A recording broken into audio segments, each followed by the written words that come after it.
पिछले क्लास में हम लोग लेंथ तक किए थे, लेंथ यूनिट कन्वर्जन किए थे पिछले क्लास में, याद होगा, जिसमें हम लोग मीटर, सेंटीमीटर, कड़ी, गज वगैरह या की बात किए थे।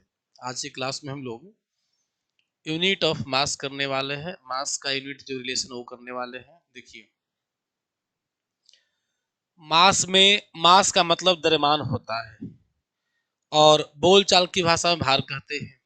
लेकिन एक चीज ध्यान देना हो, फिजिक्स में जो है मास और भार मतलब द्रव्यमान और भार दोनों अलग अलग है। लेकिन बोलचाल की भाषा में हम लोग द्रव्यमान शब्द का प्रयोग कम करते हैं, ज्यादातर हम लोग भार शब्द का प्रयोग करते हैं। लेकिन जानते हैं फिजिक्स में यह जो है ना बिल्कुल अलग है, द्रव्यमान अलग है और भार अलग है। द्रव्यमान द्रव्य की मात्रा है, जबकि भार पृथ्वी के द्वारा किसी वस्तु पर लगाया गया गुरुत्व बल होता है। समझ गया? बल है इसीलिए उसका यूनिट न्यूटन होता है। समझा? बल है इसलिए उसका यूनिट क्या होता है? न्यूटन होता है। और द्रव्यमान पदार्थ की मात्रा है इसलिए इसका मात्रक क्या होता है? केजी होता है। और द्रव्यमान जो है मूल राशि में है। आप लोग पढ़ चुके थे कि जो 7 गो मूल राशियां हैं उसमें द्रव्यमान भी है, मास भी है कि नहीं है? तो ये 7 मूल राशि हम लोग पिछले पढ़े थे, उसमें मास था, द्रव्यमान था। उसी के यूनिट के बारे में और कन्वर्जन के बारे में हम लोग करेंगे। तो आइए देखते हैं। सबसे पहले पहला यूनिट है केजी, किलोग्राम। देखिए, 1 केजी बराबर 1000 ग्राम, जो सब लोग जानते होंगे। बहुत पुराना यूनिट है, आज का नया नहीं है, बहुत प्रचलित भी है। 1 केजी बराबर 2.2 पाउंड। जैसे आप लोग केक का नाम सुने हैं, जो बर्थडे वगैरह में केक मंगाते हो सेलिब्रेशन के लिए, वही केक को आप लोग पाउंड में तोलते हो, ग्राम में नहीं बोलते हो, पाउंड में तोलते हो। वही पाउंड है 2 पॉइंट, जिसे बोलते हैं 1 पाउंड 2 पाउंड बोलते हैं ना हो, तो 2.2 पाउंड का 1 केजी होता है। समझे? और 1 आउंस बराबर 28.35 ग्राम होता है। मोटा मोटी 28 ग्राम को हम लोग 1 आउंस बोलते हैं। ये सब जो यूनिट है ना, एग्जाम के लिए इंपॉर्टेंट है, ये है, समझ गया? लेकिन अब हम लोग व्यवहार में इसको नहीं लाते हैं उतना। 1 क्विंटल बराबर 1000 केजी। 1 क्विंटल बराबर 1000 केजी, सॉरी, 1 क्विंटल बराबर होता है 100 केजी। गांव के लोग भी जानते हैं 100 केजी को 1 क्विंटल बोलते हैं और 40 केजी को 1 मन बोलते हैं। और नोट कर लीजिए, यहां पर है नहीं, 40 केजी बराबर होता है 1 मन, याद रखिएगा। 40 केजी और 1 मन, और 100 केजी को 1 क्विंटल बोलते हैं।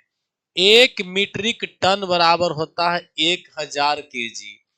1000 केजी ग्राम को हम लोग क्या बोलते हैं? मीट्रिक टन बोलते हैं।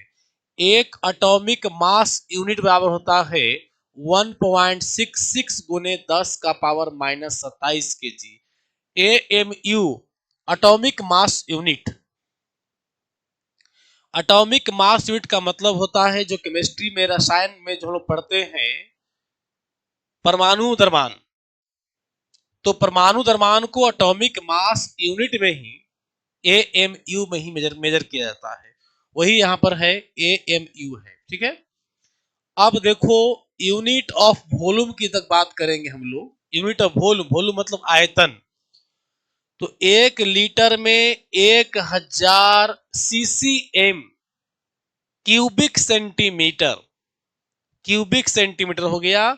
क्यूबिक सेंटीमीटर का मतलब हो गया, देखिए, CCM का मतलब हो गया सेंटीमीटर क्यूब। ध्यान देना बाबू, जब भी आप लोग वॉल्यूम निकालते होंगे मैथ में, तो याद होगा उसमें 3 डायमेंशन होता है, लंबाई, चौड़ाई, ऊंचाई, मतलब 3 डायमेंशन होता है, 3 साइड होता है। तो तीनों के लिए घात 3 हो जाएगा। एरिया के लिए घात 2 होता है, एरिया में स्क्वायर होता है, और आयतन में क्यूब होता है। तो इसी को सेंटीमीटर क्यूब को सीसीएम बोलते हैं। क्या बोलते हैं? सीसीएम। कभी कभी आप ये भी देखे होंगे लिखा हुआ रहता है फीट स्क्वायर। क्या रहता है? Feet square. तो फीट स्क्वायर को हम लोग बोलते हैं SQF, मतलब स्क्वायर फीट बोलते हैं। कहीं कहीं लिखल देखेंगे SQF का मतलब हो गया स्क्वायर फीट हो गया। तो फीट स्क्वायर को हम लोग क्या बोलते हैं? SQF बोलते हैं। सेंटीमीटर क्यूब को ही क्या बोलते हैं? सीसीएम बोलते हैं। और एक और होता है सीसी। सीसी आप सुने हैं कि पल्सर 150 सीसी का, होंडा साइन 125 सीसी का, HF डिलक्स 100 सीसी का। तो सीसी जो होता है वो हो गया आपका C4 क्यूबिक। जो यहां पर क्यूबिक हम पढ़े हैं, क्यूबिक का मतलब पावर 3। क्यूबिक का मतलब होता है पावर 3 घात 3। समझ में आया?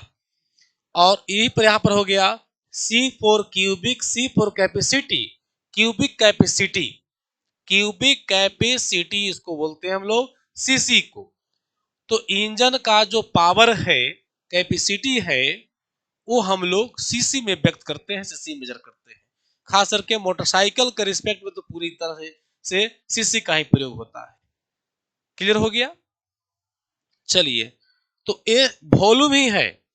जैसे कोई बोल दे कि 10 सेंटीमीटर लंबा है, 5 सेंटीमीटर, सेंटीमीटर लिख दो, सेंटीमीटर चौड़ा है और 2 सेंटीमीटर क्या है? ऊंचा है। तो इसका वॉल्यूम का अगर निकालना चाहिएगा तो क्या हो जाएगा? 10×50 दूनी कितना हो जाएगा? 100 सेंटीमीटर क्यूब हो जाएगा। इसी को लिखेंगे हम लोग 100 क्यूबिक सेंटीमीटर, सीसीएम। समझ में आ गया? एक बैरल, एक बैरल बराबर 159 लीटर। एग्जाम के लिए इंपॉर्टेंट है। जो बच्चा रेलवे की तैयारी कर रहे हो ना, उसके लिए इंपॉर्टेंट है। समझ रहा बाबू? रेलवे वाला के लिए एकदम इंपॉर्टेंट है, गांठ बार लो। बैरल में, जो बैरल की बात है ना, हमेशा प्रश्न आते हैं ग्रुप डी वगैरह के लिए, तो एकदम वीवीआई पॉइंट है। एक बैरल में कितना होता है? 159 लीटर होता है, रखिएगा। दूसरा, एक गैलन उतना इंपॉर्टेंट नहीं है। एक गैलन बराबर, एक गैलन बराबर 3.8 लीटर। 3.8 लीटर का मतलब 3.25 लीटर। 3.25 लीटर को हम लोग बोलते हैं, एक गैलन बोलते हैं। लेकिन ये भी एग्जाम के दृष्टि से इंपॉर्टेंट नहीं है, सिर्फ समझना है आप लोग को। यह है कैरेट, 0.2 ग्राम। 0.2 ग्राम को क्या बोलते हैं बाबू? कैरेट बोलते हैं। क्या बोलते हैं? कैरेट बोलते हैं। 0.2 ग्राम को क्या बोलेंगे? कैरेट। 0.2 ग्राम मतलब एक कैरेट। कैरेट शब्द जो है, माप तोल में तो आप डायरेक्टली मेजर नहीं किए होंगे इसमें, या ना सुने हो कभी। कभी नहीं सुने होंगे कि हम एक कैरेट ये चीज खरीद रहे हैं, वो चीज खरीद रहे हैं। लेकिन एक कैरेट शब्द है, कैरेट शब्द एक है जो एग्जाम में कई बार पूछा गया है। सोना, चांदी, हीरा वगैरह का, खास करके मेटल के लिए सोना चांदी जैसे महंगे मेटल्स के लिए कैरेट शब्द का प्रयोग होता है। इसका प्रयोग होता है, कैरेट शब्द का प्रयोग होता है। जो कैरेट जो है उस मेटल की, कैरेट जो है उस मेटल की शुद्धता, प्योरिटी बताती है। अगर सोना 24 कैरेट का है तो समझ लो सोना प्योर है, सोना शुद्ध है। तो एग्जाम में, रेलवे के एग्जाम में, एसएससी के एग्जाम में, बिहार पुलिस के एग्जाम में, दरोगा के एग्जाम में, जनरल कंपटीशन कहो एक शब्द में, जनरल कंपटीशन में अक्सर प्रश्न पूछे जाते हैं कि कैरेट से क्या मापी जाती है? तो कैरेट से किसी मेटल पदार्थ का शुद्धता मापी जाती है, या शुद्धता की अंदाजा लगाते हैं हम लोग। ठीक है? 24 कैरेट का सोना, अक्सर सोना के पर ही पूछा जाता है। 24 कैरेट का सोना सबसे शुद्ध सोना माना जाता है। और 24 कैरेट का सोना से जेवर का निर्माण नहीं होता है, वो बहुत शुद्ध है तो बहुत मुलायम होगा। तो मुलायम ज्यादा हो जाने से भी जेवर का निर्माण नहीं होगा, तो उसमें थोड़ा कॉपर मिला करके 16 कैरेट, 18 कैरेट, 20 कैरेट के बीच में रखा जाता है। क्लियर हो गया? चलिए अब देखिए इस तरफ में यूनिट ऑफ टाइम, टाइम के लिए क्या क्या यूनिट है बाबू? ये सब लोग जानते होंगे कि 1 मिनट में 60 सेकंड होता है, 1 घंटा में 60 मिनट होता है, 1 आवर में 3600, मतलब 1 घंटा में सेकंड की बात करें 36 सेकंड हो गया। 1 घंटा में 60 मिनट, 1 घंटा में 60 मिनट, तो 1 घंटा में सेकंड कितना होगा? तो 3600 सेकंड होगा। एक डे में 24 घंटा, 24 आवर को हम लोग एक डे बोलते हैं। 1 ईयर 365 दिन, NY नॉर्मल ईयर, सामान्य वर्ष। सामान्य वर्ष में जो वर्ष होते हैं 365 दिन का होते हैं। एक्चुअली में वर्ष में 365 दिन 6 घंटा होता है, तो 4 साल पर 6 चौका 24 घंटा बढ़ जाता है, और चौथा साल हम लोग उसको 366 दिन का 366 दिन का वर्ष मानते हैं, जिसको हिंदी में अधिवर्ष कहा जाता है, और इंग्लिश में लीप ईयर बोलेंगे, LY, leap year, leap year, leap year या अधिवर्ष। नोट कर लेना। अब यहाँ एग्जाम के लिए इंपॉर्टेंट क्या है कि एग्जाम में आता है कि अधिवर्ष में कितने दिन होते हैं। अधिवर्ष, लीप ईयर, अधिवर्ष या लीप ईयर में 366 दिन होते हैं, जबकि नॉर्मल ईयर, सामान्य ईयर में आपका सामान्य वर्ष में 365 दिन होता है। ठीक है। एक लूनर मंथ 28 दिन का होता है, याद रखिएगा। लूनर मंथ कहेगा चंद्रमा, एक चंद्रमा। अरे भाई इसमें से जो है ना कौन इंपॉर्टेंट फिर करा देंगे दोबारा, बहुत इंपॉर्टेंट है। एक चंद्रमा 28 दिन का होता है, जबकि महीना 30 दिन का होता है। एक कॉस्मिक ईयर 25 करोड़ वर्ष का होता है। 25 करोड़ वर्ष पूरा हो गया, समझो कि एक कॉस्मिक ईयर हो गया। और एक कॉस्मिक ईयर को कौन देखा है, कौन जानेगा? तो एक कल्पना बस रह गया है। यह पूरे गैलेक्सी का सूर्य के द्वारा परिक्रमा करने का समय है। अगर सूर्य पूरे गैलेक्सी का एक चक्कर मार लिया तो समझो एक कॉस्मिक ईयर पूरा हो गया, मतलब 25, हम लोग के लिए, पृथ्वी के लिए 25 करोड़ वर्ष पूरा हो गया। और एक मजे की बात बता दी तुम लोग को, समझा?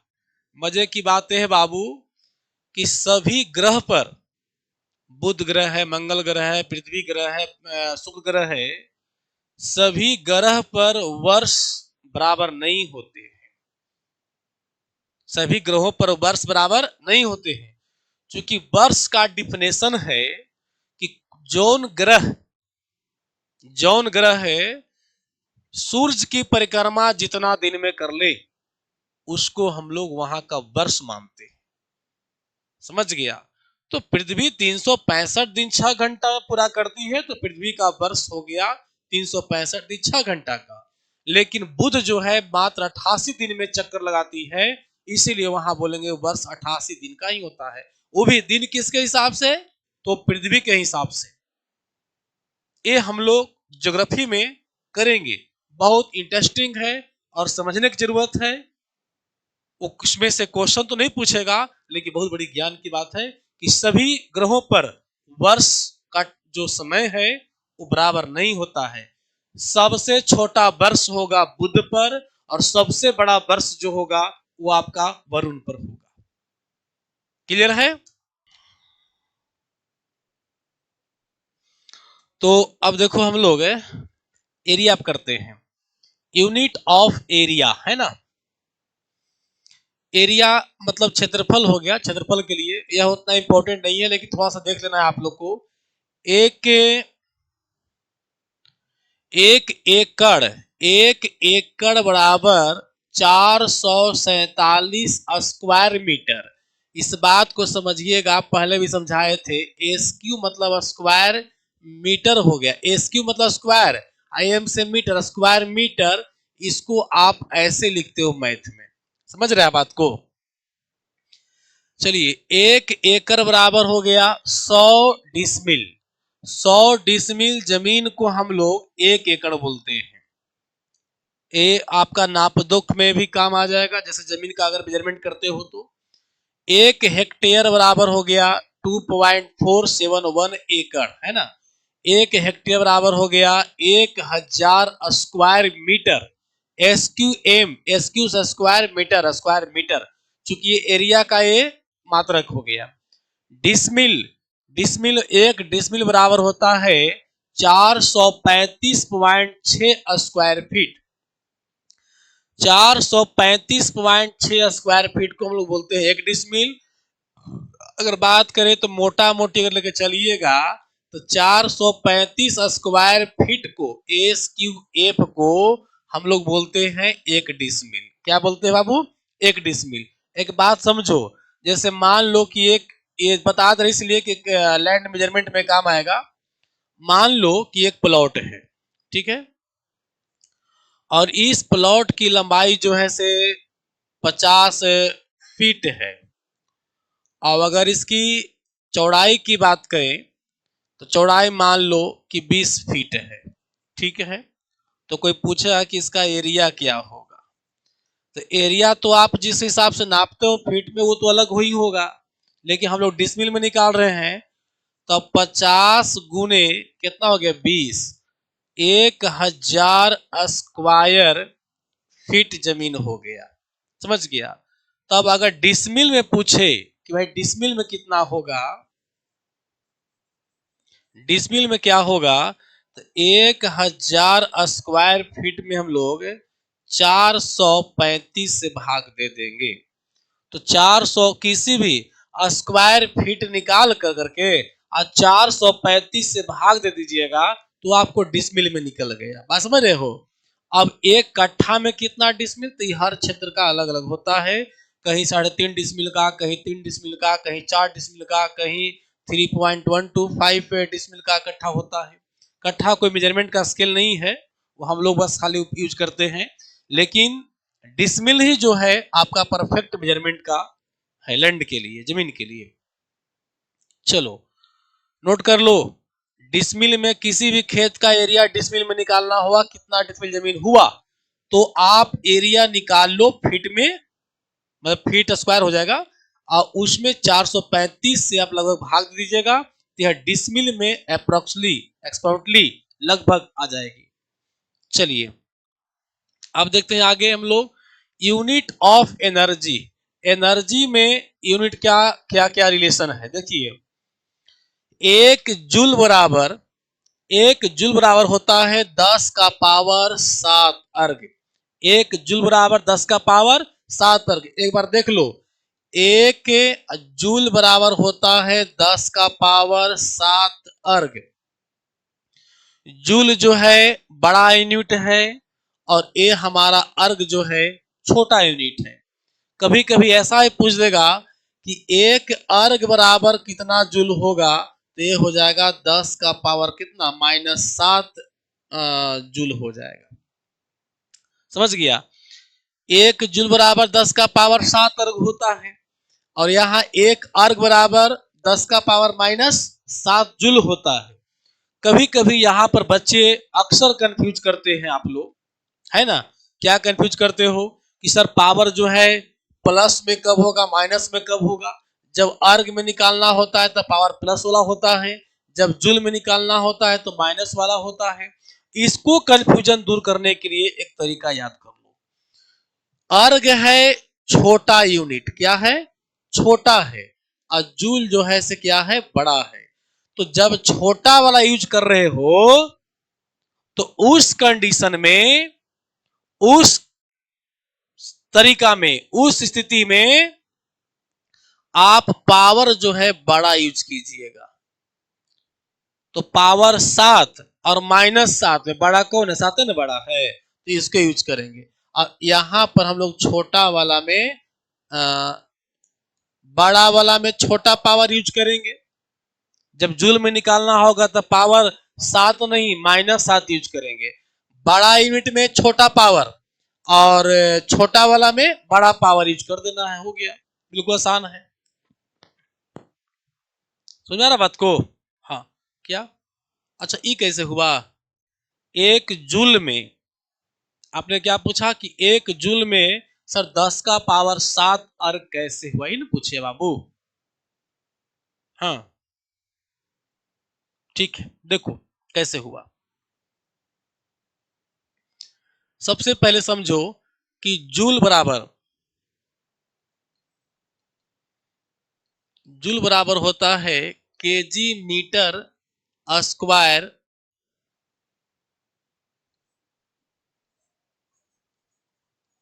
पर second square. KG metre square पर सेकंड स्क्वायर होता है, जूल का मान होता है। किसका होता है? जूल का मान होता है। देखिए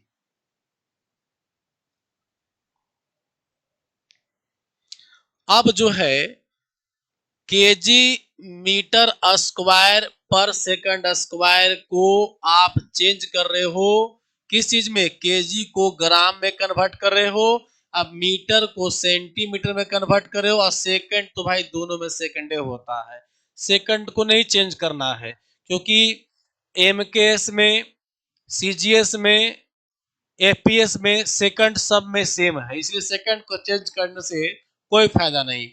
चेंज करना है केजी को ग्राम में, तो 1 केजी बराबर ग्राम में कन्वर्ट करेंगे तो ये हो जाएगा 1 केजी बराबर चिन्ह नहीं हो गया। हाँ, 1 केजी बराबर हो जाएगा 1000 ग्राम हो जाएगा, ठीक है। और 1 मीटर स्क्वायर है तो मीटर 2 मीटर है, तो गुने हो जाएगा 100 सेंटीमीटर गुने 100 सेंटीमीटर। तो देख लो कै गो पावर हो गया? 3 जीरो, 2 5 जीरो, 2 7 जीरो। ऐसे विस्तार से हम फिर टेस्ट लेंगे ना तो वहां बताएंगे आप लोग को। 7 जीरो हो गया तो 10 का पावर 7 हो गया, और आ गया ग्राम सेंटीमीटर स्क्वायर पर सेकंड स्क्वायर। इतना को हम लोग अर्ग कहते हैं। क्या कहते हैं बाबू? अर्ग कहते हैं। तो हो न गया 10 का पावर 7 अर्ग। इतना को हम लोग क्या कहते हैं? जूल कहते हैं। क्या कहते हैं? जूल कहते हैं। और अर्ग किसको कहते हैं? ग्राम सेंटीमीटर स्क्वायर पर सेकंड स्क्वायर को हम लोग वो यानी ग्राम सेंटीमीटर स्क्वायर पर सेकंड स्क्वायर को अर्ग कहते हैं। तो जब इसको हम लोग चेंज किए केजी को ग्राम में, मीटर को सेंटीमीटर में, तो 10 का पावर 7 आ गया, है ना। इसी प्रकार से सब यूनिट चेंज करोगे आगे। देखो चिंता मत करो, अभी हमारे पास समय है ना, समय है ना जी। अभी पूरा क्लास बाकी, अभी तो सिर्फ हमने ये जो यूनिट देख रहे हो ना, सिर्फ इसको इंट्रो मार रहे हैं अभी हम। आपके जेहन में डाल रहा हूं कि सबको ही पढ़ना है आपको। समझ रहे बात को? चलो नेक्स्ट देखो। अब ये याद कर लीजिएगा, बहुत इंपॉर्टेंट है ये वाला, बहुत इंपॉर्टेंट है। और यहाँ पर एक बात और बोले, क्या बोले कि वहां पर बोले आप लोग को कि एक अर्ग बराबर 10 का पावर कितना? -7 जूल भी याद रखिएगा, इस चीज ध्यान देना, ठीक ना। चलो, एक इलेक्ट्रॉनिक वोल्ट ईवी मतलब हो गया इलेक्ट्रॉनिक वोल्ट। एक इलेक्ट्रॉनिक वोल्ट बराबर होता है 1 पॉइंट कितना? 6 गुने 10 का पावर -19। मतलब जो इलेक्ट्रॉन का चार्ज होता है वही यहाँ पर इसका जूल में लिखा हुआ रहता है। 1.6 गुने 10 का पावर -19 जूल को हम लोग एक इलेक्ट्रॉन वोल्ट बोलते हैं।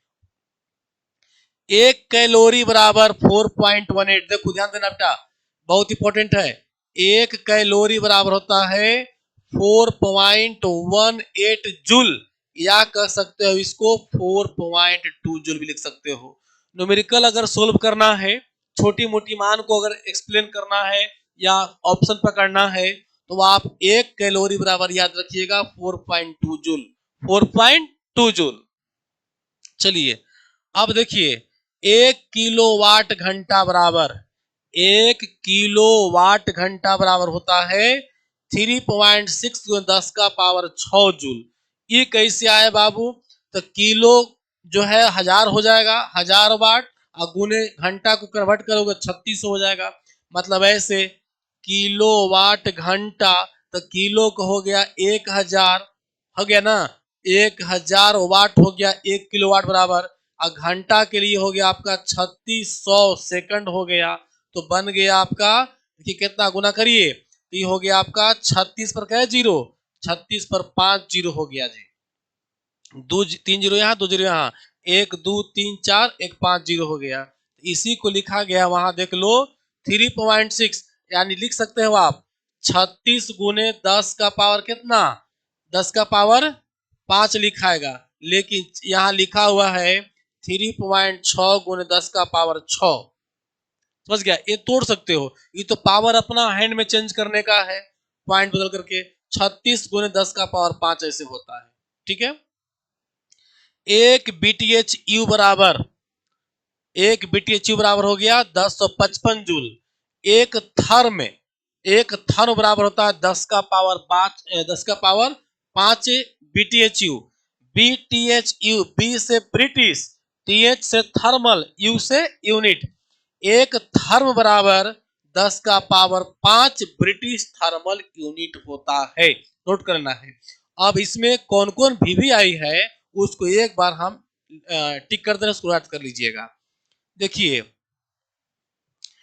ऊपर जो आप देख रहे हो ना, ये वाला एरिया वाला, ये आपको खास करके कंपटीशन के दृष्टि से, कंपटीशन दृष्टि से उतना इंपॉर्टेंट नहीं है, लेकिन एक चीज है, एक चीज है, ध्यान देना इस चीज को, क्या कि ये आपको नॉलेज की दृष्टि जरूरी है। बोलचाल की भाषा में गांव में नाप खेत नापने पर जब जिक्र होता है, जानते हो भी जब गांव में अमीन आता है ना, तो लोग समझ नहीं पाते हैं, लेकिन हम तो क्या करते हैं कि भाई अपने गांव के बच्चों को जहां तहां के या और भी संपर्क वाले हैं ना, जो पूछते हैं उनको फट सब बताते हैं जमीन नापने का तरीका। आप लोग भी सिखा देंगे जमीन नापने का तरीका, मैं जमीन भी नापता हूं। जमीन मापना बहुत ही आसान है, सिर्फ है क्या उसमें टेक्निकल पेज क्या है कि बस नेत्रानुमान। आप मेजर करते समय बहुत बारीकी से आपको लाइन देखना होगा। अगर एक बाल बराबर झूठ भी अगर आप आगे पीछे देख लिए तो समझ लीजिए कि में 1-2 फीट का मार्जिन भाग जाएगा। नेत्रानुमान क्लियरेंस बहुत अच्छा होना चाहिए, याद रखिए उसमें। देखो आगे, अब आ गया unit of energy. Unit of energy, एक जूल तो हो गया, सॉरी इंपॉर्टेंट देख लो कौन कौन है। ये वाला इंपॉर्टेंट है, समझ गए, वीवीआई दम है। और एक इसके जगह पे एक और लाइन याद रखना है कि एक अर्ग बराबर होता है 10 का पावर -7 जूल। इसको भी नोट कर लेना आप लोग को। एक इलेक्ट्रॉनिक वोल्ट बराबर, ये तो न्यूमेरिकल में भी यूज होगा चेंज करने के लिए, ये डायरेक्ट क्वेश्चन ऑप्शन में पूछेगा कि एक इलेक्ट्रॉनिक वोल्ट का मान कितना होता है, डायरेक्ट ऑप्शन में पूछता है। फिर देखो एक कैलोरी, ये वाला जो है एक नोट कर लीजिएगा इसको भी, कि एक कैलोरी बराबर 4.2 जूल होता है। इसको नोट कर लेना आप लोग को। एग्जाम में डायरेक्ट हिट करता है क्वेश्चन ये वाला, एग्जाम में डायरेक्ट हिट करता है वाला। फिर उसके बाद आपको इसको नोट याद करना है। आज जो एक पॉइंट और देखना है कि यहाँ जो थर्म है बेटा, कौन थर्म हो गया, उस पर पॉइंट रखिएगा।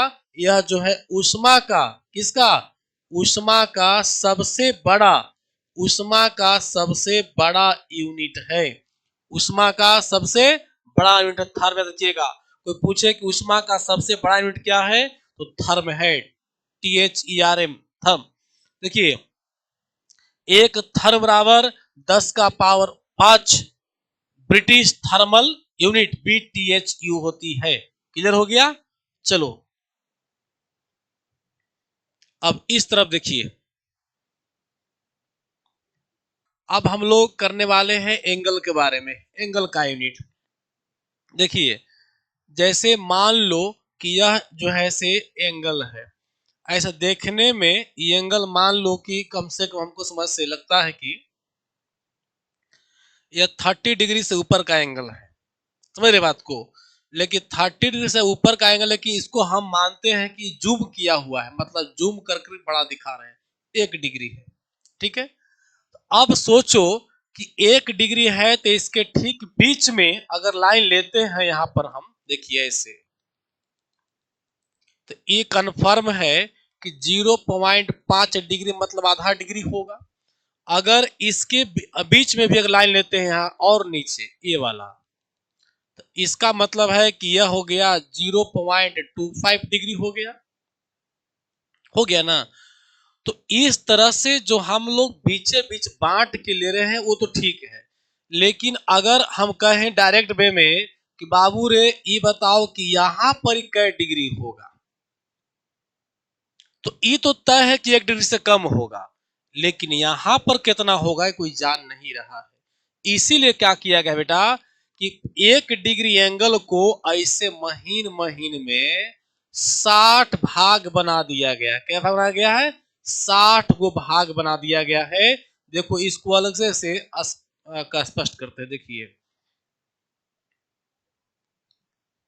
ऐसे लिए हम लोग, मान लिया कि क्या डिग्री ले लिए, 1 डिग्री ले लिए, 1 डिग्री एंगल ले लिए।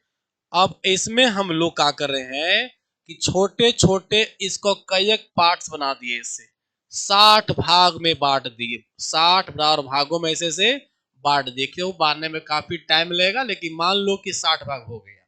ठीक है, तो 1 डिग्री का जो 60 भाग आपने छोटे छोटे कोनों में बांट दिया, ऐसे ही वाला कोण नंबर 1 कोण, तो इसी का नाम पड़ेगा 1 डिग्री नहीं, क्या नाम पड़ेगा? 1 डिग्री नहीं, इसका नाम पड़ जाएगा 1 मिनट।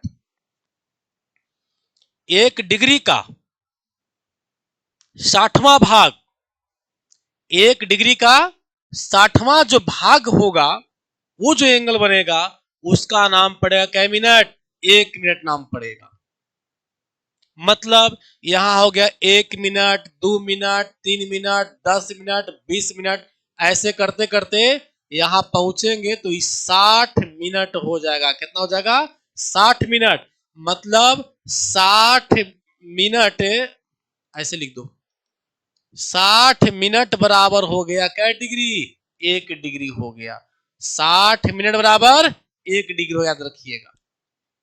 समझ गए? 60 टुकड़ा ऐसे जोड़ेंगे तो जाके 1 डिग्री कोण बनेगा। तो 1 डिग्री कोण का 60वां भाग जो होता है उसको हम कहते हैं 1 मिनट। तो वही लिखा गया है कि 1 डिग्री बराबर, 1 डिग्री बराबर कितना होता है बेटा? 60 मिनट होता है। 60 मिनट को ऐसे लिखो या 60 पर एक लाइन ऐसे पार दो, ये 60 मिनट हो गया। क्या? हाँ 60 मिनट हो गया ही। ठीक है, अरे यार पीछे इधर इस साइड से बैठो ना, जिस बात कर सके इधर से। अब देखिए, अब इसके बाद एक और पॉइंट समझो। जैसे अभी आपने 1 मिनट इसको पढ़ा, फर्स्ट लाइन को 1 मिनट आपने पढ़ा, तो 1 मिनट को भी छोटे छोटे भागों में ऐसे से बांट दीजिए, ऐसे से बांट दो, एकरो बांट दो 60 भाग में, एकरो बांट दो क्या भाग में? 60 भाग में। तो वो जो छोटा पार्ट हुआ उसको बोलेंगे सेकंड। क्या बोलेंगे? सेकंड। तो मिनट जो निकाले हम लोग, 1 डिग्री का 60वां भाग मिनट, मिनट का 60वां भाग जो हो गया एंगल में, उसको बोलेंगे सेकंड। क्या बोलेंगे? सेकंड। तो वही यहां पर आप पढ़े हैं, देखिए 1 डिग्री में 60 मिनट, और 1 मिनट में 60 सेकंड, और 1 रेडियन बराबर 57.3 डिग्री। 57.3 डिग्री को हम लोग क्या बोलते हैं? 1 रेडियन बोलते हैं बच्चा। 1 राइट एंगल बराबर 90 डिग्री, वीवीआई पॉइंट है। 1 रेडियन पर सेकंड ये एंगल का स्पीड है, एंगल व्यक्त करने का। रेडियन पर सेकंड, 1 सेकंड में 1 रेडियन अगर एंगल बनता है तो समझ लो उसको आरपीएम कितना होगा, रनिंग पर मिनट कितना होगा? 9.55 होगा। यदि किसी इंजन का आरपीएम 9.55 है तो उसका स्पीड क्या होगा, 1 रेडियन पर सेकंड होगा। Unit of power, unit of power 1 kilowatt बराबर 1000 वाट। तो भाई पढ़ चुके हैं कि जो 1 किलो है, किलो मतलब 1000 होता है, 1000 वाट हो गया। 1 HP बराबर 746 वाट होता है और 1 BHP बराबर 735.5 होता है। एक चीज ध्यान देना, 1 BHP और 1 HP का किसी किसी बुक में दोनों का मान समान रहेगा, ये नोट कर लेना। फिर मत तो वहां कहना कि सर आपने गलत पढ़ाकर चला गया। सिर्फ ये जानिए आप कि जो HP का वाट पावर है, जो HP का वाट पावर है, इस पावर से BHP का वाट पावर कम होता है। हमने लगभग 10 के आसपास हमने कम इसको मान के चला है। इसमें एनर्जी लॉस कर करके 735.5 हम लोग मानते हैं इसको, लेकिन हो सकता है किसी किसी बुक में या किसी किसी शिक्षक के द्वारा, गुरु जी के द्वारा हो सकता है कि बराबर पढ़ाया जाए। तो देखो दोनों बराबर ही है, दोनों बराबर है, लेकिन इसमें एनर्जी लॉस होता है। एनर्जी लॉस कर कर कितना बचा हुआ है, आई प्योर एनर्जी के साथ में है। 1 HP बराबर 746 वाट, 1 BHP बराबर 735.5 वाट। क्लियर हो गया। चलिए अब देखते हैं अगले। अब देखो यहां रिलेशन नहीं है, लेकिन कुछ इंपॉर्टेंट पॉइंट है, उसको आप समझिएगा, बहुत इंपॉर्टेंट पॉइंट है। देखिए, अर्ग ऊर्जा का सीजीएस मात्रक है। ऊर्जा का SI मात्रक जो है जूल होता है। ऊर्जा का SI मात्रक क्या होता है, जूल होता है। लेकिन सीजीएस मात्रक पूछता है कि भाई ऊर्जा का सीजीएस मात्रक क्या होता है, बताइए।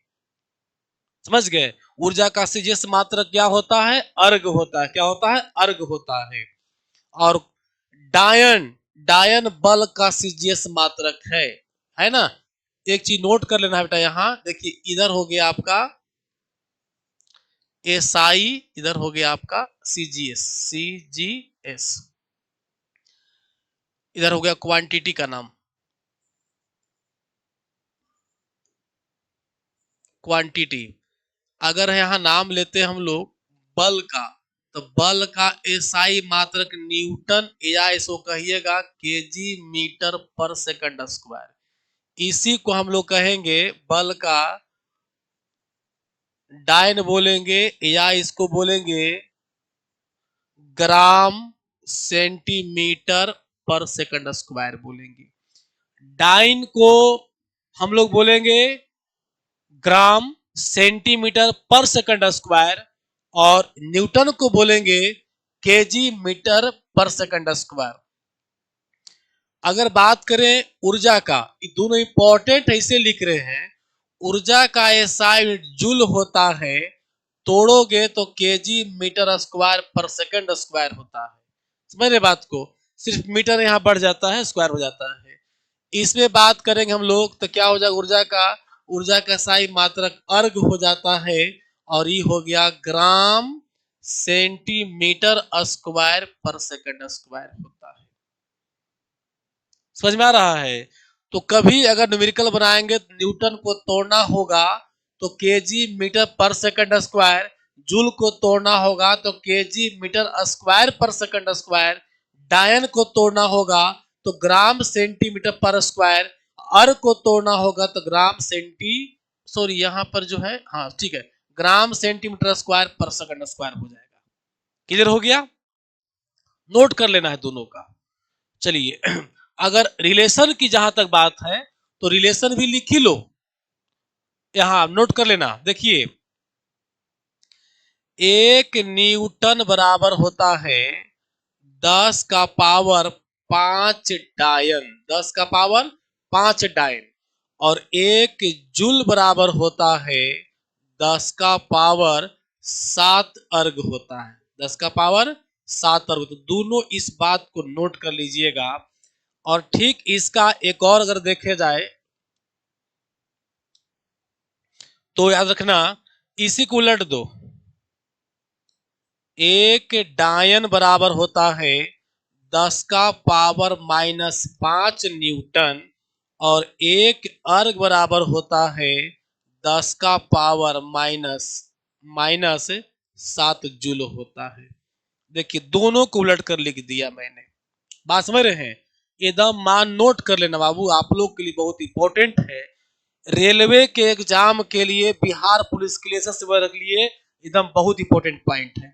अक्सर पूछता है, इसका ए वाला मान पूछेगा। देखो एग्जाम में जो है बाबू, ये अक्सर एग्जाम में आता रहता है, ये वाला मान, ये वाला मान, ये भी मान, ये चारों मान आपको एग्जाम में पूछते रहेगा। न्यूमेरिकल के लिए तो खैर ये वाला जो पॉइंट है ना, ये वाला, अरे बाप रे, न्यूमेरिकल के लिए एकदम इंपॉर्टेंट है, समझा? अगर आपको ये सब याद नहीं रहेगा तो न्यूमेरिकल अधूरा है, न्यूमेरिकल कंप्लीट नहीं होगा। समझ रहे हो ना? चलो आगे देखो, नेक्स्ट पॉइंट में आओ।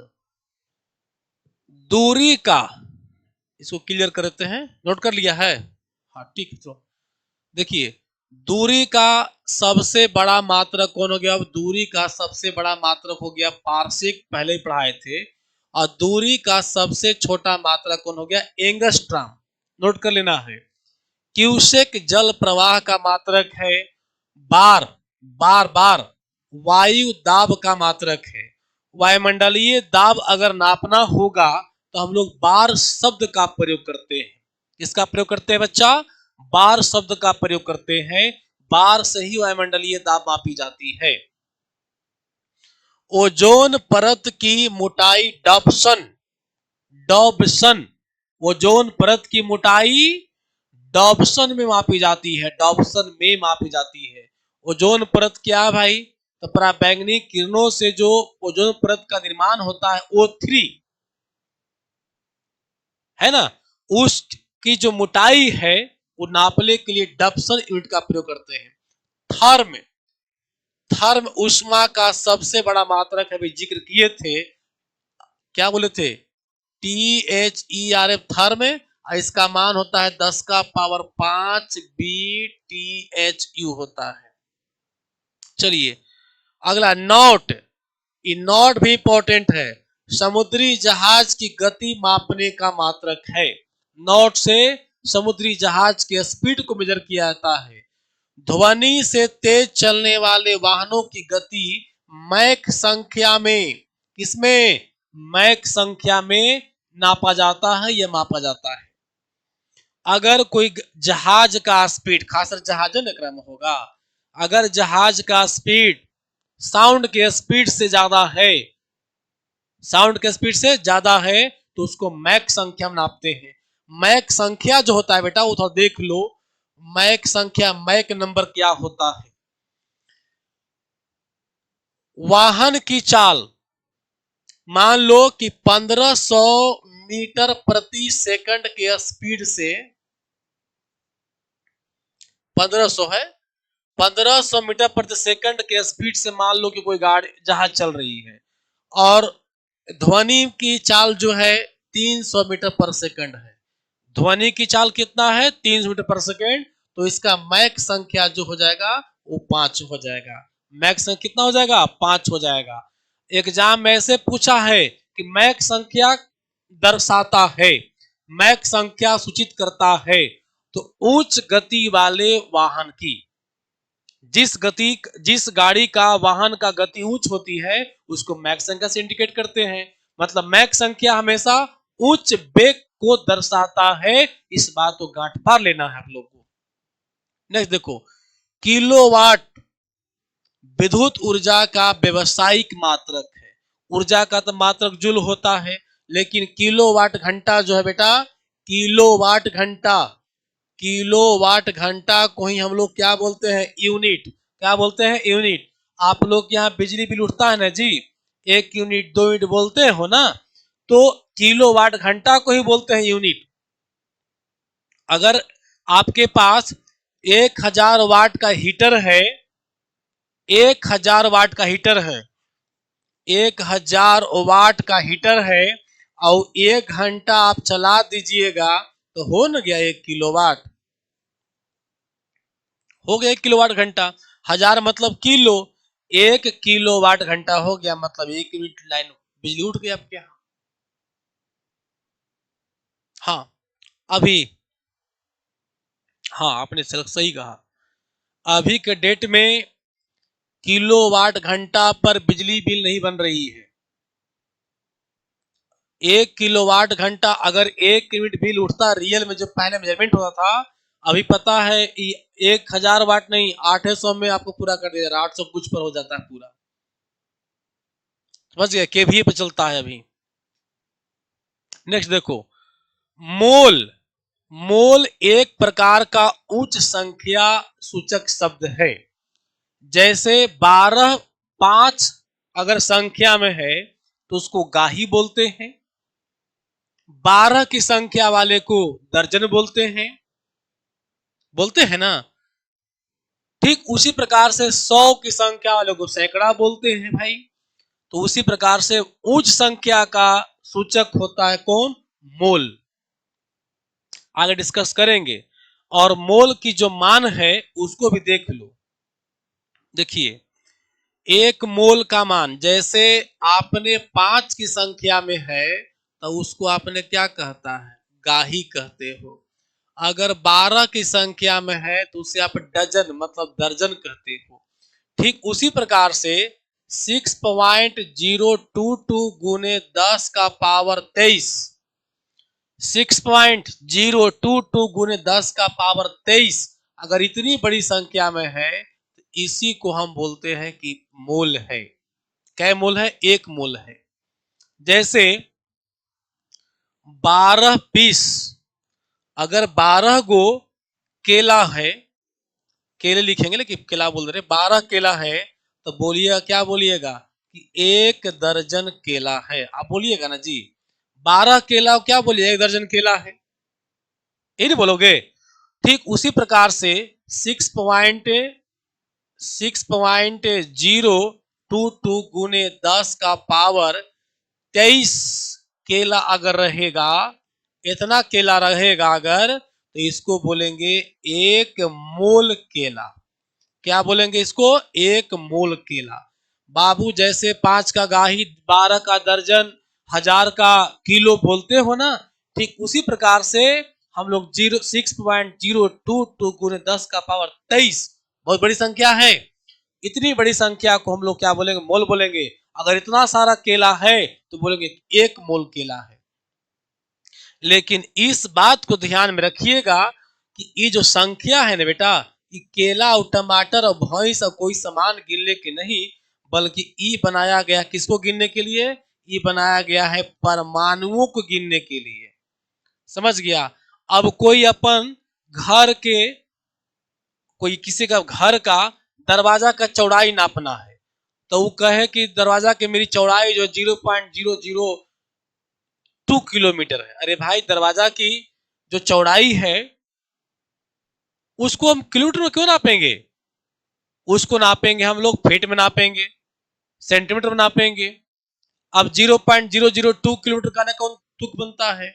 ठीक इसी प्रकार से इतना केला पॉसिबिलिटी नहीं है, बहुत बड़ी संख्या में है, इसीलिए यहाँ ये जो है केला के लिए नहीं होगा। केला तो भाई हम लोग हल्का फुल्का दर्जन से 1000 दर्जन 2000 दर्जन गिन सकते हैं, लेकिन इतनी बड़ी संख्या कोई छोटी संख्या नहीं है।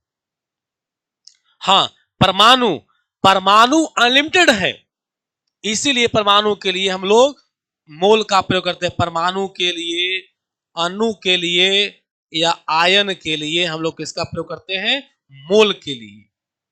परमाणु को गिनना है, अणु को गिनना है, आयन को गिनना है, तो हम लोग मोल का प्रयोग करते हैं। कैसे से देखिए,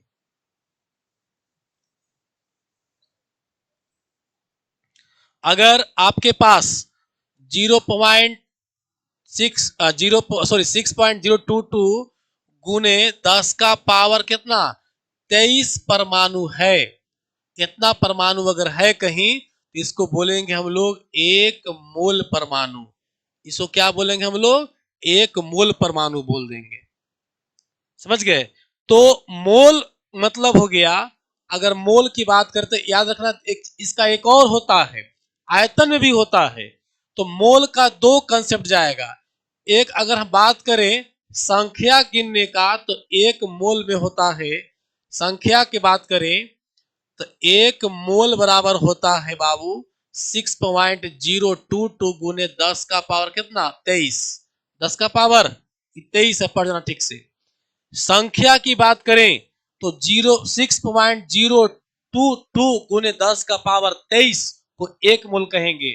वही अगर हम बात करें आयतन में, मतलब आयतन वॉल्यूम नापने में, तो याद रखिएगा 22.4 लीटर को, कितना को 22.4 लीटर को हम लोग बोलेंगे एक मोल बोलेंगे। याद हो गया। संख्या में कितनी बड़ी संख्या, कितनी किस संख्या को मोल बोलेंगे, जैसे 12 का दर्जन बोलते हो ना, वैसी 6.022 गुण 10 का पावर 23 अगर संख्या में है तो एक मोल हो गया। अब जौची रहे भाई, परमाणु रहे, अणु रहे, टमाटर रहे, भंटा जौची रहे, लेकिन हम लोग यूज करते हैं मोल को किसके लिए, परमाणु के लिए, अणु के लिए और आयन के लिए यूज करते हैं। ठीक है। आयतन में अगर आवे तो 22.4 लीटर को हम लोग एक मोल बोलते हैं। अगर किसी भी गैस का आयतन अगर 22.4 लीटर हो तो उसको बोलेंगे एक मोल। 44.8 लीटर अगर आयतन है तो उसको बोलेंगे दो मोल। बाबू इंतजार करो, मोल कंसेप्ट आप लोग को इतना बढ़िया से पढ़ाएंगे कि आपको भेजा में बढ़िया से घुस जाएगा, कभी भूलोगे नहीं। हाँ भूल भी सकते हो, हम गारंटी कर लेंगे। हमने 2002 से टीचिंग लाइन में है, लेकिन आप देखे होंगे कि हमारे कोचिंग ऑफलाइन में भी कहीं मेरे बोर्ड पर फोटो नहीं, हमारा फोटो नहीं मिलेगा, आज तक नहीं बोर्ड पर फोटो लगाए हैं। जो जॉब में उनसे पूछ लीजिएगा भी, हमारा किसी भी मतलब बैनर पोस्टर में कहीं मेरा फोटो नहीं था। तो आगे उम्मीद है कि नहीं रहेगा। दूसरी चीज कि हमारे कोचिंग के द्वारा एक गारंटी नहीं लिया जाता है कि हम आपको पढ़ा देंगे तो आपकी नौकरी हो जाएगी, नहीं। ये सब हवा पानी मारने का काम मेरे पास नहीं। हम पढ़ाएंगे, आप पढ़िए, मेहनत कीजिए, आपका मेहनत काम करना है, मेहनत कीजिए, नौकरी होगा। गारंटी क्यों लेंगे हम।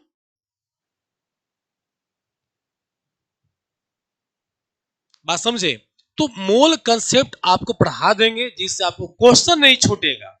अब एग्जाम में आप बनाओगे कि नहीं बनाओगे तो आपकी जिम्मेदारी है, एग्जाम ही नहीं दे जाओगे, इधर से लिट्टी चोखा घूम खाकर घूर जाओ रास्ते में से, ये तो आप पर डिपेंड है।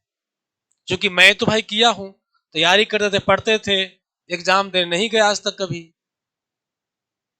सेंटर तक पहुंचे ही नहीं। खैर चलो हटाओ।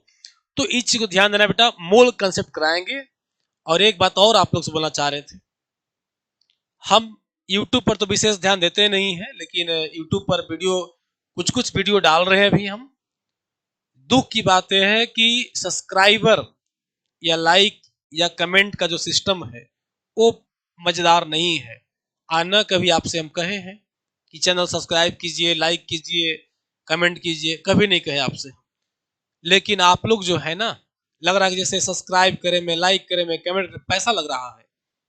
कोई जो कह दे इच्छा से सब्सक्राइब कर दे, अपने मन से नहीं किया कभी। तो हमारा प्लान बना है कि अब हर बार हमको याद रहेगा तो हर बार आपको याद करा देंगे कि बाबू रे चैनल को सब्सक्राइब कर दो, अगर पहली बार हो तो लाइक कर दो, कमेंट कर दो। लेकिन यह ड्यूटी आपकी थी कि जब हमारे वीडियो से आप शिक्षा ले रहे हैं तो चैनल को सब्सक्राइब करें। और पहली बार अगर है तो सब्सक्राइब बार बार नहीं होता, तो आप भाई जान रहे हो, गांव के छोटे छोटे बच्चा जानता है सब्सक्राइब क्या होता है। अगर हमसे आप उम्मीद करते हैं कि सर सीखना है तो थोड़ा सा हमको पर भी ध्यान दो यार, पैसा थोड़ा लग रहा है सब्सक्राइब करने में। ठीक है, चलिए आगे। तो ये हो गया, ये पढ़ाएंगे भी। और हम लो यहाँ पर पॉइंट दिया हुआ है ये वाला, संख्या में ये हो गया। और 22.4 लीटर आयतन के लिए हो गया। ताप का प्रचलित मात्रक डिग्री सेल्सियस, ताप का प्रचलित मात्रक डिग्री सेल्सियस और क्या है, फ़ारेनहाइट। समझ में आया बात को। लेकिन ऐसे एसआई मात्रक केल्विन याद रखिएगा, समझ गया। चलो ठीक है।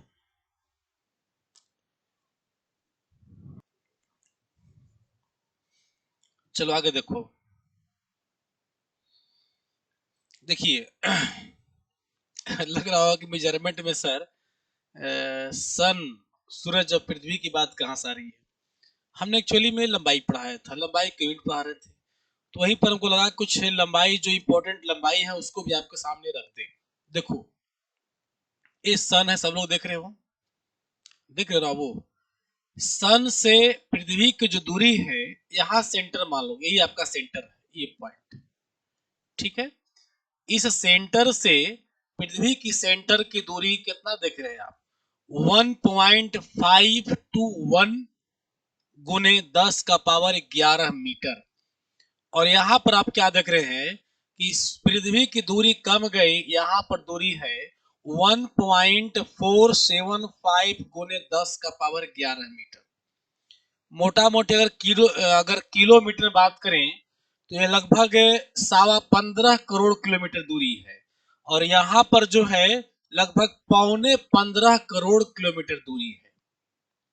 समझ रहे बात को अब एक चीज ध्यान दो, पृथ्वी जब सूरज की परिक्रमा करती है, पृथ्वी जब सूरज की परिक्रमा ऐसे चक्कर लगाते रहती करते रहती है, तो इस स्थिति में, ऐसी स्थिति में बाबू, पृथ्वी जो है हमेशा बराबर दूरी पर नहीं रहती है। कभी ऐसा समय भी होता है कि पृथ्वी सूरज के करीब पहुंचता है, ज्यादा करीब नहीं और अधिक दूरी पर, मतलब सूरज और पृथ्वी की दूरी बदलते रहती है। एक लाइन में समझिए, सूरज और पृथ्वी की दूरी बदलते रहती है। जब पृथ्वी सबसे अंतिम दूरी पर होती है, तब इसको बोलते हैं, इस स्थिति को बोलते हैं अपसौर। अपसौर, अपसौर क्या बोलते हैं इसको, अपसौर बोलते हैं। और जब पृथ्वी बहुत करीब होता है तब इसको बोलते हैं अपसौर, उपसौर, क्या बोलते हैं, उपसौर। जब पृथ्वी काफी दूर पर होती है, अंतिम दूरी पर होता है, अधिकतम दूरी पर होती है, तो उसको बोलते हैं अपसौर। जब पृथ्वी निकटतम दूरी पर होती है, इससे निकट नहीं होती है, तब इसको बोलते हैं उपसौर। और उपसौर और अपसौर कब होता है, कैसे होता है, क्या उसका भूगोल में योगदान है, सीजन पर उसका क्या प्रभाव पड़ता है, ऋतु पर क्या उसका प्रभाव पड़ता है, इस सारी बात हम भूगोल में करेंगे। यहाँ एक्चुअली में सिर्फ आप लोग को दूरी दिखाने का हमारा मकसद था। तो बोलोगे सर पृथ्वी की दूरी सूर्य से जो है बदलते रहती है, तो हम लोग किस दूरी को याद करेंगे। आपके प्रश्न पास भी एक प्रश्न बनता है। लगभग की अगर बात किया जाए तो हम लोग इसको याद करते हैं 15 करोड़ किलोमीटर। 15 करोड़ किलोमीटर याद करते हैं कि पृथ्वी से, सूर्य से पृथ्वी की दूरी है 15 करोड़ किलोमीटर। लेकिन अगर बुक वगैरह में चलिएगा, देखिएगा 1496 रहता है, 1496 गुने 10 का पावर 11 मीटर, यहाँ पॉइंट पड़ जाएगा 1.496। इसी को हम लोग लगभग 1500 मान लेते, 1496 1500 मान लेते हैं, तो यह हो गया आपका लगभग 1500 करीब है। इसको हम लोग बोलते हैं 15 करोड़ किलोमीटर दूरी है। आप भी इसी को याद रखिए। अब ऐसे अगर ऑप्शन देखना है, इसको 1496 याद रखना, 1496। जब पृथ्वी अधिकतम दूरी पर होती है तब उसको क्या बोलेंगे, अपसौर।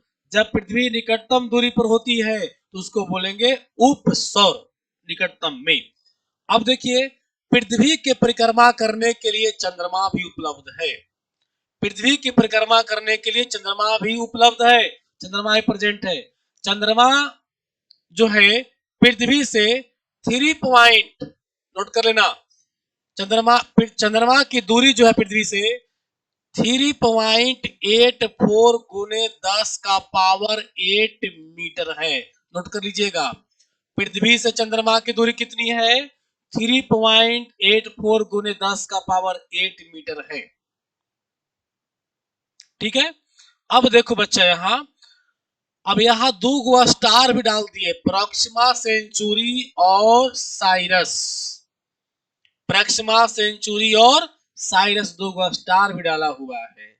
प्रॉक्सिमा सेंचुरी की दूरी हो गया 40 पॉइंट कितना 6 गुने 10 का पावर 15 मीटर, और साइरस का जो दूरी है 82.3 गुने 10 का पावर 15 मीटर। मतलब प्रॉक्सिमा की दूरी जो है, प्रॉक्सिमा सेंचुरी की दूरी कितना है 40.6 गुने 10 का पावर 15, और साइरस का है 82.10 का पावर, मतलब 82.3 गुने 10 का पावर 15 है। मतलब इसमें 82 है, इसमें 40 है, मतलब साइरस जो है अधिकतम दूरी पर, अधिक दूरी पर है। तो भाई हम ये दो गो स्टार, जहां गैलेक्सी में 10 का पावर 22 स्टार है, वहां पर दो स्टार का नाम क्यों ले रहे हैं, इसके पीछे भी कारण है। प्रॉक्सिमा सेंचुरी पृथ्वी का सबसे निकटतम, पृथ्वी का सबसे निकटतम, सूर्य की सबसे निकटतम, पृथ्वी की निकटतम, सूर्य की निकटतम, या कह दो सौर मंडल के निकटतम। पृथ्वी का निकटतम, सूर्य का निकटतम, या सौर मंडल का निकटतम का जो सबसे निकटतम का तारा है, वो है आपका प्रॉक्सिमा सेंचुरी। इसको नोट कर लीजिएगा। सौर मंडल, मुखिया जी सन, सूरज या पृथ्वी, पूरे सौर मंडल का सबसे निकटतम तारा कौन है, प्रॉक्सिमा सेंचुरी। लेकिन सूर्य के छोड़ करके, मैं सूरज की बात नहीं कर रहा हूं, ऐसे तो भाई पृथ्वी से अगर सबसे निकटतम तारा बोले तो सूरज ही हो जाएगा, लेकिन सूरज को छोड़ देने के बाद की बात मैं बोल रहा हूं। सूरज के बाद, सूरज के बाद का जो निकटतम तारा होगा वो प्रॉक्सिमा सेंचुरी होगा। और सबसे चमकीला तारा जो हम लोग का गैलेक्सी में है वो कौन है, साइरस है। ये हो गया च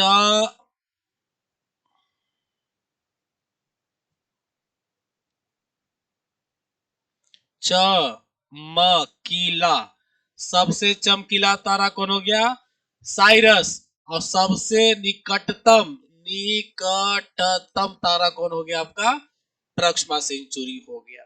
इस स्लाइड का मुख्य मुख्य बातें फिर एक बार फिर से रिव्यू कर देते हैं। सूर्य और पृथ्वी की दूरी हमेशा एक समान नहीं होती है, बदलते रहती है, पहला पॉइंट। जब पृथ्वी अधिकतम दूरी पर होता है तो उसको अप सौर बोलते हैं, और जब पृथ्वी निकटतम दूरी पर होती है तो उसको उप सौर बोलते हैं। जहां तक एवरेज की बात है तो 1496, यानी मोटा मोटी 15 करोड़ किलोमीटर हम लोग सूर्य से पृथ्वी की दूरी रखते हैं। ठीक है, दो तारा की बात कर ले, प्रॉक्सिमा सेंचुरी और साइरस की, तो सूरज के छोड़ देने के बाद सौर मंडल और सूरज से या पृथ्वी से निकटतम तारा जो है वो आपका कौन है, प्रॉक्सिमा सेंचुरी है, जो कि पृथ्वी से दूरी इसका है 40.6 गुने 10 का पावर 15 मीटर है। जबकि इस सौर मंडल के निकटतम में सबसे, गैलेक्सी में हम लोग का जो है सबसे चमकीला तारा कौन है, वो है साइरस। सबसे चमकीला तारा साइरस हो गया। नेक्स्ट देखिए, इसको देखो, इसमें भी सूर्य है, मरकरी है, वेनस है, अर्थ है, मार्स है। इसमें आपको हम दिखाना क्या चाह रहे हैं, देख लीजिए, पहले एक स्लाइड और देखने दो। ठीक है, इसमें हम दिखाना ये चाह रहे हैं कि प्रश्न आता है कि पृथ्वी का पड़ोसी ग्रह कौन है। तो पृथ्वी का पड़ोसी, पृथ्वी का पड़ोसी ग्रह ये हो गया पड़ोसी, पड़ोसी ग्रह। पड़ोसी ग्रह का मतलब हो गया निकटवर्ती। तो पृथ्वी का पड़ोसी ग्रह कौन हो गया, वेनस। वेनस का मतलब क्या, शुक्र। और इधर हो गया मार्स, मतलब क्या हो गया बेटा, मंगल हो गया। ये हमारा क्या है, पृथ्वी, याद रखना। पड़ोसी ग्रह कौन हो गया, वेनस और मार्स, मंगल हो गया। ठीक है, अब बात करें कि भाई इन पड़ोसी में भी, इन पड़ोसी दो ग्रह जो है शुक्र और मंगल, इसमें भी सबसे निकटतम कौन है? इसमें भी सबसे निकटतम कौन है? तो सबसे निकटतम होगा, देखिएगा ये निकटतम हो गया। निकटतम किससे? पृथ्वी से। निकटतम पृथ्वी से। और ये क्या हो गया आपका? दूर हो गया। दूर हो गया किससे? पृथ्वी से। मतलब ये दोनों शुक्र और मंगल जो है दोनों पड़ोसी है, लेकिन इन दोनों में निकटतम कौन है? शुक्र है। और दूर कौन है? मंगल है। ध्यान देना बेटा यहाँ पर कि यहां से यहां तक की जो दूरी है, पृथ्वी से शुक्र तक की जो दूरी है, मोटा मोटी 43 × 10⁻⁶ है। 43 × 10⁻⁶ है। समझा? और मंगल का जो दूरी है वो, मंगल की जो दूरी है,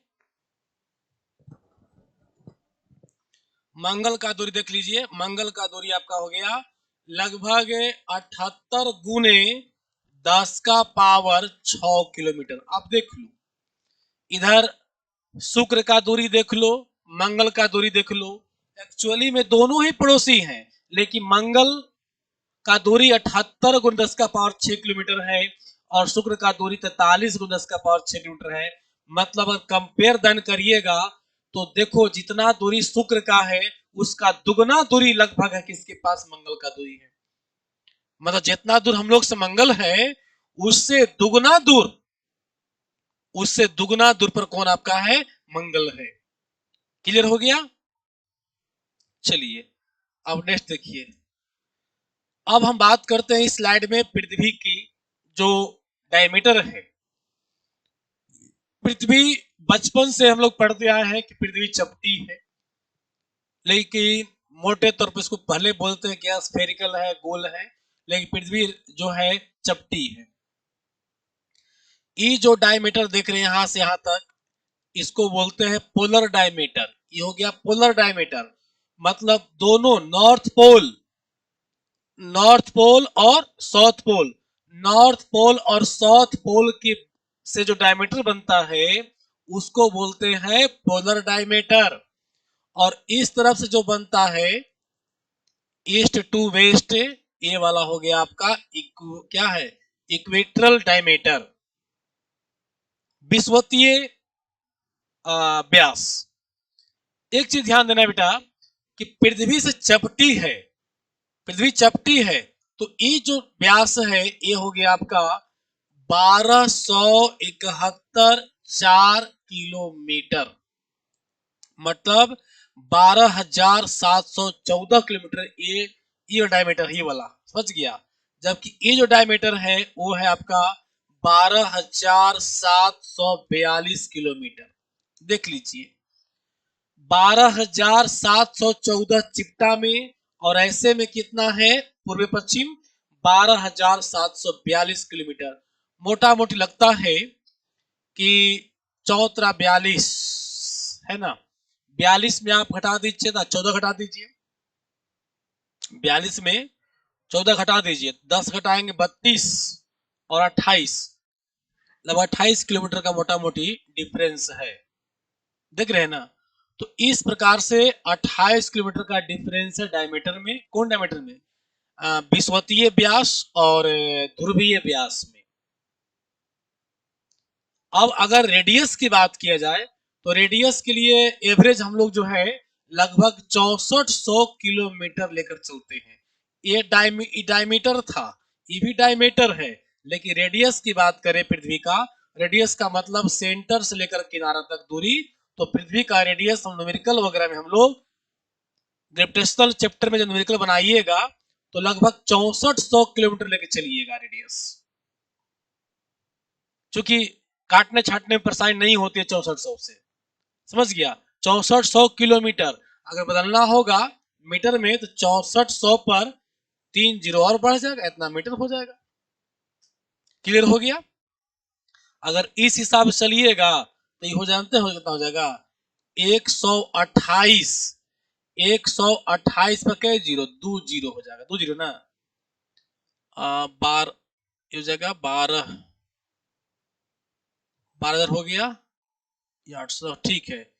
ये हो जाएगा 12,800 मीटर के आस किलोमीटर के आसपास पहुंच जाएगा पूरा हम लोग का किलोमीटर में। क्लियर हो गया। जो कि डायमीटर का रेडियस क्या होता है, आधा होता है, ध्यान रखिएगा। डायमीटर जो है दुगना होगा रेडियस से, और रेडियस क्या होगा, डायमीटर से आधा होगा। तो यदि हम लोग जब बनाइएगा न्यूमेरिकल आप लोग 6400 किलोमीटर लेकर ही बनाइएगा, और 6400 किलोमीटर को मीटर में चेंज करेंगे तो 3 जीरो और बढ़ जाएगा, 6400 पर 3 जीरो ऐड कर देंगे, यही आपका हो जाएगा। क्लियर हो गया। चलो, तो आज की क्लास यही हम लोग समाप्त करेंगे और फिर मिलेगा क्लास में। और अंतिम क्षण है, आज से अंतिम क्लास है, तो आपको एक बार और बताने जा रहे हैं कि ध्यान रहे, सब्सक्राइब अगर नहीं किए चैनल सब्सक्राइब कर दीजिए, आपको कोई पैसा नहीं लग रहा है। लाइक कमेंट और जो वगैरह वगैरह खूब ढूंढ के करो, शेयरिंग भी करो वीडियो का। देखो अब हम आपसे हर बार याद करा देंगे आपको, जैसे पंडित जी हर बार सत्यनारायण भगवान कथा में याद कराते हैं कि चलो भाई अब ताली मारो जयकारी बोलो, तो किसी थोड़े याद रहता है। सत्यनारायण भगवान कथा लोग सुनते रहेगा, लेकिन किसी को याद नहीं रहता है कि कब जब शंख फूकेंगे ना तब बोलेगा श्री राम रामचंद्र की जय, जो बोलना से बोलता है लोग, किसी को केयर नहीं रहता उस चीज पर। तो आप वीडियो देख लेते हैं, पढ़ लेते हैं, ठीक है, लेकिन अब हमारे ऊपर ध्यान दीजिए, ठीक है।